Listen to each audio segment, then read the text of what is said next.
ओम वासुदेवाय नमः। आप सभी का मेरे YouTube चैनल पर स्वागत है। आज मैं आप सभी को पंचवीकु स्नान कैसे करते हैं या भीष्म पंचक भी हम कहते हैं, तो इसलिए दोनों हम बोल सकते हैं, पंचवीकु या भीष्म पंचक बोलते हैं। यह स्नान हम कैसे करते हैं, इसमें कैसे पूजा पाठ करते हो, क्या कहानी सुनते हैं, इस बारे में मैं आप लोग को बताऊंगी।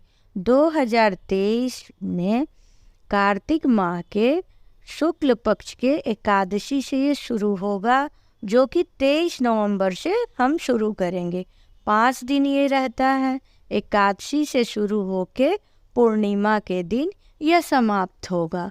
तो हर साल हम जो है कार्तिक माह का पूरा स्नान अगर किसी कारण से नहीं कर पाते हैं, तो हम कम से कम यह 5 दिन, जैसे 2023 में 23 नवंबर से हम यह स्नान शुरू करेंगे और 27 नवंबर पूर्णिमा के दिन तक करेंगे। तो इस दिन क्या है कि हम लोग सबसे पहले ब्रह्म मुहूर्त में उठेंगे, क्योंकि कार्तिक माह का अगर जो स्नान का पूरे माह का कर रहा हो तो उनको तो पता है ही, लेकिन आजकल सबका बिजी शेड्यूल है, नहीं हो पाता है सुबह सुबह। तो कम से कम आखिरी के 5 दिन हम करेंगे, तो जो हमें कार्तिक मास के पूरे माह का स्नान करने का फल प्राप्त होता है, लगभग उतना ही हमें फल ये पंचवीकु स्नान करने से प्राप्त होता है। सर्वप्रथम हमें ब्रह्म मुहूर्त में उठ के स्नान करके ठंडे पानी से स्नान करना है। उसके बाद घर की जो पूजा होती है हम घर की पूजा कर लेंगे। उसके बाद हमें पंचवीकु का दीप जलाना रहता है इसमें। तो एक हम घी का दीप लेंगे, जिसको हम जला के सब पूजा करेंगे, और उसके बाद से उसकी जो भी दिनचर्या हमारा पंचोपचार पूजा होती है, पहले गणपति जी की करेंगे, फिर भगवान जो हमारे मंदिर में है उनकी पूजा करेंगे, फिर तुलसी माता के पास हम दीप जलाएंगे। ऐसा हम करेंगे। और पंचवीकु के दिन हम एक अलग से दीप बनाएंगे, तेल का या शुद्ध घी का भी हम कर सकते। उसको चौमुखी हम दीप बनाएंगे, और चौमुखी दीप बनाने के बाद हम आंवले का छोटा छोटा टुकड़ा कर लेंगे, और राई ले लेंगे, और नारियल का भी छोटा छोटा टुकड़ा कर लेंगे। ये तीनों को हम मिक्स कर लेंगे। जब हम कथा सुन लेंगे, पंचवीकु की हम कथा सुनते हैं और सब पूजा पाठ कर लेंगे, तब हम ये चौमुखी दिया जो होती है उसको तिल का आसन दे। कभी भी हम कोई दीप जलाएं हमें आसन देनी चाहिए, क्योंकि ऐसा मानना है कि अगर बिना आसन का हम दीप जलाते हैं तो डायरेक्ट धरती माँ को स्पर्श होता है, जिससे उन्हें बहुत गर्मी लगती है। तो हमें फूल का आसन देना चाहिए, चावल का आसन देना चाहिए, तिल का आसन देना।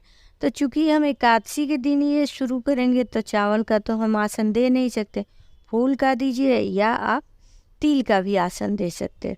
तो हम एक प्लेट में स्वास्तिक बनाएंगे, वहाँ पे हम आसन देंगे और उस पे ये चौमुखी दीप को रखेंगे, और जला के हम एक मंत्र पढ़ते हुए उसमें ये जो हवन सामग्री इसको बोलेंगे, जिसमें आंवले के छोटे छोटे टुकड़े, सरसों और के दाने और नारियल के रहते, वो हम उसमें हाथ को अपने घुमाएंगे क्लॉकवाइज 5 बार, 7 बार, 9 बार, जितनी बार आप चाहिए, कम से कम आप 5 बार चिटकी में उसको ले लेंगे वो मिश्रण को, और भगवान का मंत्र बोलते हुए आप उसमें डालेंगे और हाथ जोड़ेंगे।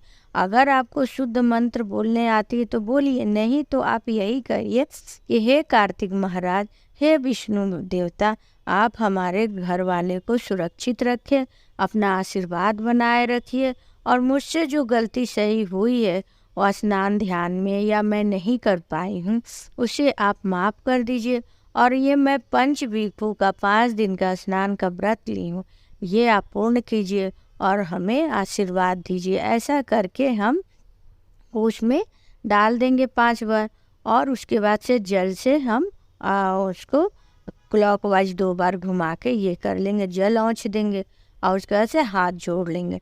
ये जो पंचवीकु का स्नान है ये हमें ब्रह्म मुहूर्त में ही करना, और सुबह ही ये दीप को हमें जलाना है। ऐसा नहीं कि 8 बजे हम उठें और फिर स्नान किए और दीप जलाएं, नहीं, हमें इस बात का ध्यान रखना है कि तारों के छाँव में ही हम पंचवीकु का स्नान करें, और हम ये दीप जलाएं। तो आपको मैं ये बता दी हूँ कि दीप कैसे जलाना है। हमें वो चौमुखी दीप लेके हवन सामग्री उसको बोलिए, उस तरह से करते हुए हमें जलाना है। और ये 5 दिन तक हमको करना है, कार्तिक एकादशी के से लेके कार्तिक पूर्णिमा तक 5 दिन तक ब्रह्म मुहूर्त में उठ के यह हमें ऐसे करना है। अब हम उसी टाइम सुबह ही हाथ में फूल लेके या तिल लेके हम पंचविखु का कथा भी सुनेंगे। अब मैं आप लोगों को पिछली वीडियो में कार्तिक मास में कथा सुनी जाने वाली है, उसमें भी मैंने कथा सुनाई है, और अगले वीडियो में पंचविखु में कौन सी कथा सुननी है मैं आप लोगों को डाल दूँगी, जिसे आप सुनिएगा।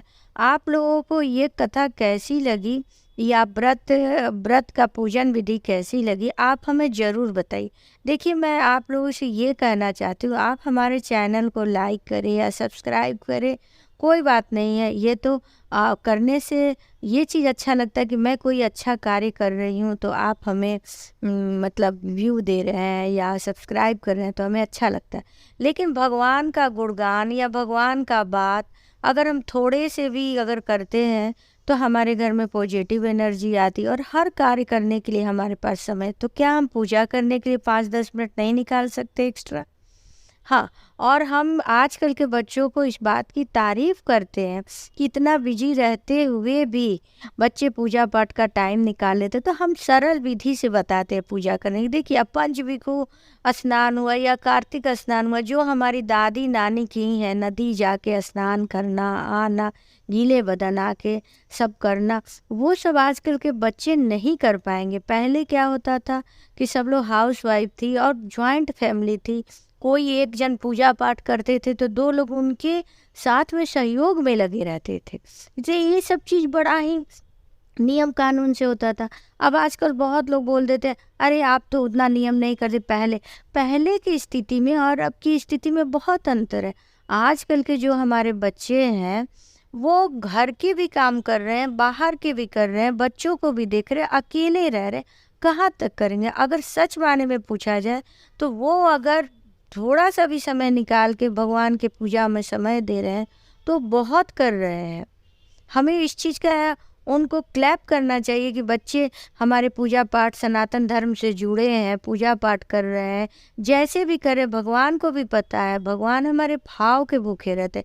अगर हमारे बच्चे बिजी हैं और वो थोड़ा बहुत भी शुद्ध मन से करे तो भगवान ज़रूर उनकी सुनेंगे। अब हम ये लेके बैठ जाए, नहीं हमारे समय में तो ऐसा ही होता था, यही होना चाहिए, यही होगा, तो नहीं हो पाएगा।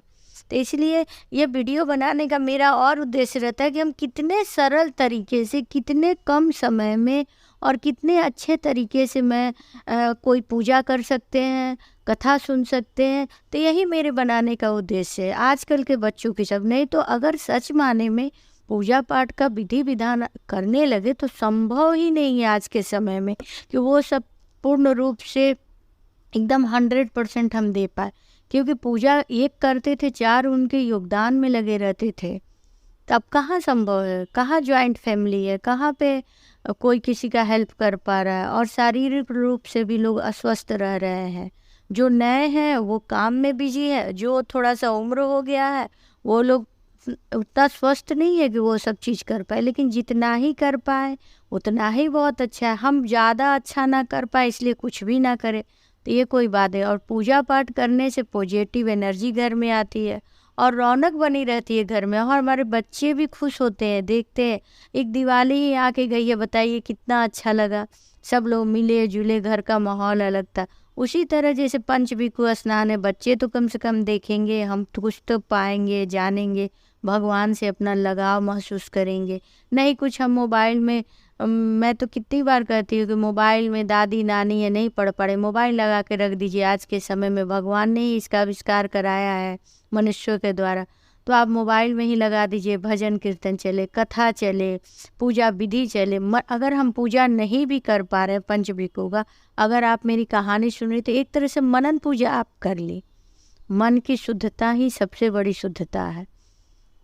तो आप लोगों से मेरा निवेदन है कि आप पूरी कथा सुनिए, सब्सक्राइब कीजिए, लाइक कीजिए, और अगर कुछ आपको गलत लगता है तो कमेंट में बताइए, मैं उसको सुधार करूँगी। ओम वासुदेवाय नमः।